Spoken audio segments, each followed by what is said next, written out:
तर मित्रांनो नमस्कार, श्यामगाव आणि यूट्यूब चॅनलमध्ये आपलं स्वागत आहे. तर आज आपण जे काम करणार आहोत ते काम म्हणजे मोसंबीला जे बुडाला जी वाढणारी जंभुरी, हे बघून घ्या. यांना असे काटे येते जंभुरी बुडामध्ये. म्हणजे आपला मोसंबीचा जो डोळा बांधलेला असतो त्या डोळा बांधल्याच्या खाली बुडात, त्या डोळा बांधल्याच्या खाली एवढ्याच ठिकाणी त्याच्या खाली अशी जंभुरी ही वाढत असते. हे बघा, ही जंभुरीची कटिंग चालू आहे. हे बघा, असे खूप असे काटे येतात त्याला, त्याची कटिंग करणं चालू केलेलं आहे आपण. ही कटिंग केल्यामुळं आपले ते जे मोसंबीच्या ज्या फाट्या असतात, हे बघा खूप प्रमाणात असे लांब अशी वाढ झालेली जंभुरीची. तर जे ही कटिंग केल्यामुळं होणारे फायदे म्हणजे आपल्या मोसंबीच्या ज्या वर जाणाऱ्या फाट्या असतात त्या फाट्यांना मुबलक अशी ताकद मिळते. म्हणजे हे जंभुरीचं जे बुड आहे, ह्या बुडाला येणाऱ्या ह्या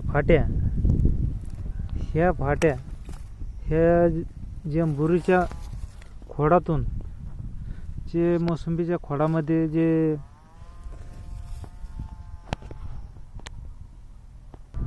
वाढीसाठी जो लागणारा घटक आहे, तो घटक ही जंभुरी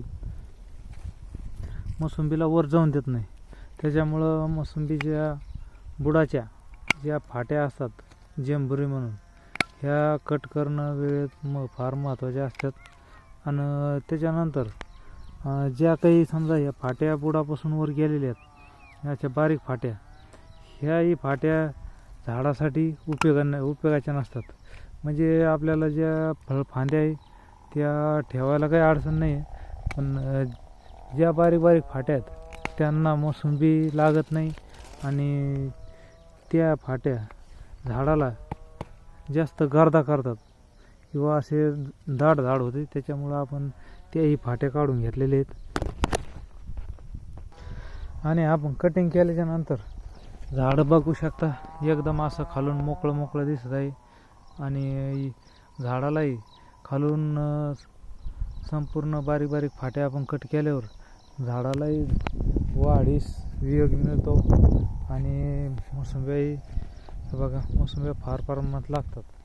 म्हणजे जास्त खाली जंभुरी आल्यामुळं त्याला काही जे घटक मोसंबी पोसण्यासाठी लागतो तो ह्या जंभुरीच्या फाट्यामध्येच जातो. त्याच्यामुळे जंभुरी वेळेत कट करणं फार महत्त्वाचे असते.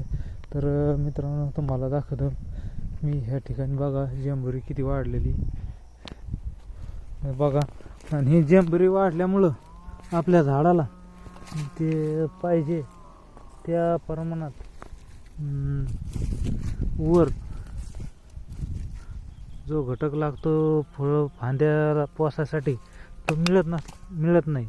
हे बघा, जास्तीत जास्त जंभुरीमध्ये त्याची ताकद जाते. आता हे बघा 7 ते 8 फूट असं हे बघा ही फाटी निघलेली.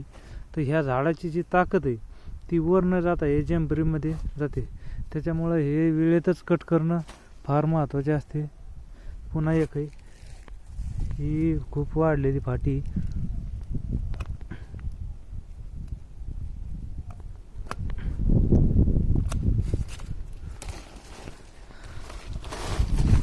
बघा मित्रांनो, हे कट केल्यामुळं झाडाला एकदम वर फळ फांद्या पोसण्यासाठी फार उपयोग होतो. त्याच्यामुळं ह्या फाट्या कट करणं महत्त्वाचे आहे.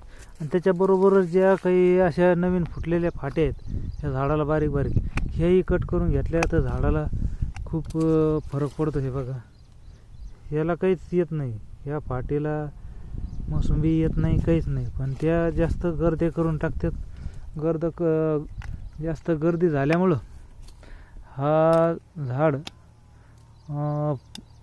मोठाल्या फाट्या व्हायला होत नाही. म्हणजे ही जी ताकद ज्या मोठाल्या फाट्यामध्ये जायची ती हे बारीक फाट्यामध्येच जाते. त्याच्यामुळं आपण हेही फाट्या कट करून घेतलेले. आणि त्याच्याबरोबरच ज्या जमिनीला टेकणाऱ्या फाट्या आहेत त्या आपल्या मोसंबी लागण्याच्या आधीच आपण कट करून घेतलेले आहेत. तर मोसंबी लागल्यानंतर आपल्याला त्या मोसंबी फळाला विजा होते. म्हणजे ते जमिनीला टेकून ते फळ खराब होते. त्या फळाचाही थोडा उपयोग होत नाही आणि ह्या फाटीचाही नाही. त्याच्यामुळं ज्या काही खोडापासून जमिनीकडं जाणाऱ्या फाट्या आहे त्या वेळेत कट करणं फार महत्त्वाचे आहे. तर मित्रांनो, तुम्हाला हा व्हिडिओ कसा वाटला कमेंटद्वारे कळवा. आपला व्हिडिओ बघितल्याबद्दल धन्यवाद.